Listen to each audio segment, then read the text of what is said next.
The death of Osama Bin Laden showed us an example of what could be the future of fighting terrorism. The last prominent al-Qaeda member to be killed by U.S. forces was wiped out in a similar way. Remember, in September of 2009, Special Forces killed Saleh Ali Nabhan, the leader of al-Qaeda in Somalia, in a raid similar to the one that took out Bin Laden yesterday. In that mission, U.S. helicopters flew deep into insurgent territory in Somalia, attacked an al-Qaeda convoy, killed the target, and got out with no U.S. casualties. So what do these under-the-radar strikes teach us?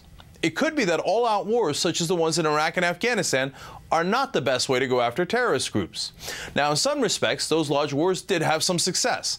Osama bin Laden did flee Afghanistan after the U.S. went in, and the CIA apparently got intelligence from captured detainees.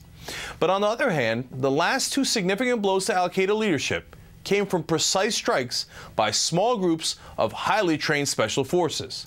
So what does that teach us about the war on terror and where it's going next? Well, for more on that, let's bring in Evan Kohlmann, NBC News terrorism analyst, and Steve Clemons, senior fellow for the New America Foundation. Great to have both of you here. Let me start with you, Evan. These smaller strikes, God, they seem like such better ways to go than gigantic wars to the naked eye. That's certainly what it appears like in our recent experience. Am I missing something, or is that right? Well, we have to be careful. First of all, you know, regardless of what you think about the U.S. presence in Afghanistan, I think you have to be realistic that the only way you put pressure on al-Qaeda and you get them to confine themselves in a small area is by occupying the other part of that area. If we weren't in Afghanistan right now, bin Laden and his entourage probably would be in Afghanistan somewhere, maybe in a cave, maybe in a mansion, but they'd have other places to flee to. We eliminated the number of possible sanctuaries that they could take. The other thing is that, you know, this operation was tremendously successful. It was a great victory, but these kind of operations carry with them very serious intended risks. Let's not forget that one of the helicopters in this operation actually crashed. Had it crashed with U.S. soldiers on board, had there been casualties, we would have been looking at another situation like what happened in 1980 when the U.S. tried rescuing hostages in Iran with U.S. Special Forces, and that was a complete debacle. So I think that the safest way right now is really with missile strikes, but even then you really do need to have a presence on the ground to gather intelligence, to figure out where these people are, or else you're just firing missiles blindly, and that doesn't really work. Well, Evan, let me challenge you on a couple of parts of what you just said there. First of all, with the helicopters, we have risk of casualties, no doubt about that. But with giant wars, we have far more casualties. And second of all, to your first point on Afghanistan, yes, you're right. We eliminated that as a possible sanctuary, and that's one of the upsides. But the flip side to that is, if he was in Afghanistan, why couldn't we do what we did in Pakistan? We swoop down, we get him, etc. I mean, under that logic, shouldn't we have invaded Pakistan and occupy the whole thing so we couldn't stay there? Well, I hate to say it, but given what we know now about the way that Osama bin Laden is captured, that's sounding increasingly like a reasonable prospect. But look, before 9/11, the White House had discussed options using special forces to go into Afghanistan to capture or kill bin Laden. Each time, those options were waved off because of the fact that they were either too difficult, too risky, or the possibility of success was so low that, you know, even if we hadn't lost a significant amount of personnel, it would have been an embarrassment to the United States military, and it would have just served to have warned bin Laden that we knew about his couriers, that we knew about where he was moving and how he was moving. I mean, let's not forget that we gave up a large piece of intel right before 9/11 when we let bin Laden know that we were listening to his satellite telephone. We only get these options once in a while, and we have to take the measures we can. But I really do think that you have to eliminate the sanctuaries that are out there for al-Qaeda. When you leave an entire country open underneath Taliban control, where al-Qaeda has free reign, it's very difficult to track an individual down. When they're in a country that is supposed to be hostile to them, where they're on the run, where they're fleeing authorities, where they can't show their faces, that's where you really get a better chance of picking up the intel that would lead to a successful Special Forces raid, like what happened here.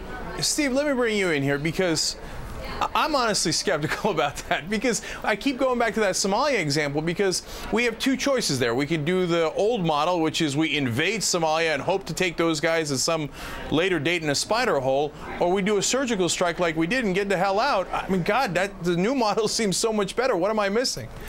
Well, I think you're both right. I have tremendous respect for Evan, but I just disagree with him about the nature of safe havens. The kind of safe havens that al-Qaeda enjoyed in Afghanistan before we invaded, and I supported that invasion actually after 9/11. I thought it was just cause. I thought that the strikes against the United States justified that. But we took out bases, and since then we've developed a technology and a capacity to play a definitive role over the horizon. The Navy, the Air Force are increasingly calling this offshore balancing that doesn't quite need this very large, clunky, big-scale military footprint, which engenders and stirs up its own opposition. One of the really ugly truths of Afghanistan is that as our force presence grew, our enemy grew. And our enemy used to be rather small, fragmented, disjointed, factionalized. But now the Taliban have become a brand name like the Mujahideen, and their numbers have increased rapidly as they've seen more and more American and allied forces in Afghanistan. So, you know, he's not a very popular guy in progressive circles, but Don Rumsfeld was the one who began experimenting and thinking about much more nimble, high-flex, less manpower kind of operations. And I think to some degree Joe Biden has been on that side. So you're on the side of Biden and Rumsfeld versus some of the others that like large footprint operations. Thanks a lot, Steve. I really appreciate it. Okay. Now, here's the thing. I want to go to you for the last question, Evan, because I want to talk about the future. Look, as far as the past, I'm with Steve. I was in favor of going into Afghanistan in the first place, right, but it's now a much different war nearly 10 years later, and I'm not sure at this point that it's helping. But let's talk about what we do in the future. So when you go to an example like Yemen, a very powerful al-Qaeda force within Yemen, what do we do there? Do we invade Yemen? I mean, I don't know. Maybe it's to take away their sanctuaries. Maybe it makes sense if, you know, it was a situation. And Yemen is where they launched the attacks against some of our planes recently. So yeah, it's, you know, it's a very important matter. Or do we go with the surgical strikes? Well, there's no real easy answers. The answer is that there's a cost-benefit analysis to both those options. If you try to invade Yemen, there's absolutely no doubt you're going to turn a lot of people in that country against the United States. It's a chaotic country. It may be even more chaotic than Afghanistan, so I don't think that's a great option. But if you look at what we're doing right now, we're basically doing that. We're swatting at flies. We're firing missiles. We're launching special forces raids, and we don't seem to be making very much progress, frankly. I mean, if you look at al-Qaeda in Yemen, al-Qaeda in the Arabian Peninsula, honestly, I think you'd have to recognize that they're doing just as well now, if not maybe even better than they were 6 or 12 months ago. So in that case, special forces raids, missile strikes don't appear to be solving the problem. I think it's a more nuanced issue, and I think this gets back to something that the Saudis, of all people, have actually been coming up with, which is the idea that there, in addition to the military and policing roles that we're playing, there's also a social element. There's a social problem here. There's a reason why people in Yemen are trying to join al-Qaeda, and it's not just because of the fact that they have an inherent loathing for the United States. I think we have to try to figure out what some of those other reasons are. Is it possible that some of those folks are just frustrated that they've been living under an autocracy for the last, I don't know, 20, 30 years? I'd say that this is a fair guess, and I think we have to consider those options as well as the military policing and occupying options that we have. Good points all around, and I hear you on Yemen, how it's gotten worse. So sometimes the surgical strikes, especially when they're done with Predators or drones, are not ideal either. So it's a tough situation, and everybody knows that. Evan Kohlmann and Steve Clemons, we really appreciate your expertise tonight. Thank you. Thank you. All right, now speaking of the future of the war on terror, today the chairman of the Senate Armed Services Committee, Carl Levin, said he thinks the death of bin Laden reinforced the president's intention to move toward, quote, a robust reduction of U.S. troops from Afghanistan this summer. It's about time we got out of a long conflict that has resulted in the deaths of more than 1,500 American troops. Add that to the number of U.S. soldiers killed in Iraq, and you see that the supposed hunt for bin Laden in those countries has cost us more than 6,000 American lives. Not to mention that so far, the wars in Afghanistan and Iraq have cost us $1.5 trillion. Joining me now is Robert Greenwald, director of the Brave New Films and producer of documentaries Rethink Afghanistan and Iraq for Sale, The War Profiteers. Robert, well, I know your opinion on this, but we got some different opinions here a little earlier, but about what's the more effective way to go. But I want to focus on what again in the future. So what do we do in Afghanistan going forward now that we've gotten bin Laden? We do the sensible and sane and rational thing. We get the troops out as quickly as possible. It's a military occupation, which is creating enemies, which is creating people who hate the fact that their country is being taken over. And we work for the security of the United States, which does not mean this occupation. There's lots that we could do, Cenk, and you know it. There's enormous resources, enormous values that this country has. We are doing none of that every time we occupy another country and wind up being the enemy. You know, Robert, some might say, hey, look, we were telling Afghanistan all along, hey, we're going to rebuild. It's the Pottery Barn rule. If you break it, you own it. And now if after getting bin Laden, we say, hey, see, you wouldn't want to be you. Doesn't that say, hey, we were never really serious about your country. We just had the objective of getting bin Laden, and that's why we're leaving?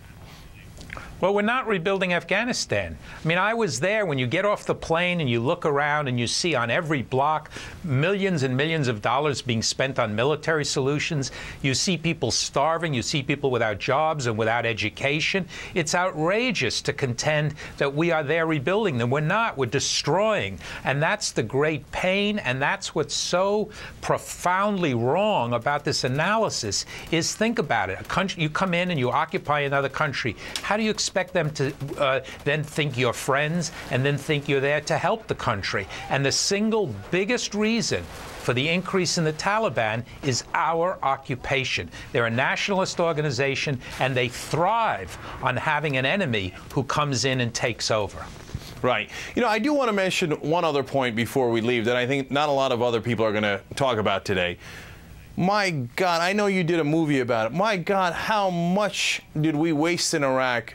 When you see that we got bin Laden in Pakistan, I don't know if there's anybody in the country who can tell us what in the world Iraq had to do with getting al-Qaeda and bin Laden.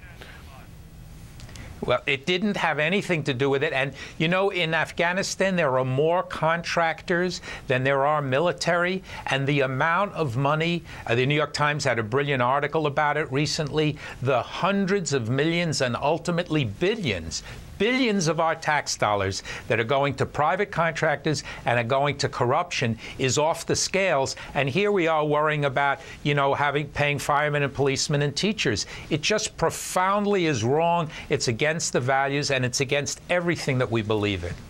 All right, Robert Greenwald of Brave New Films, clear as always. Thank you for joining us tonight, Robert.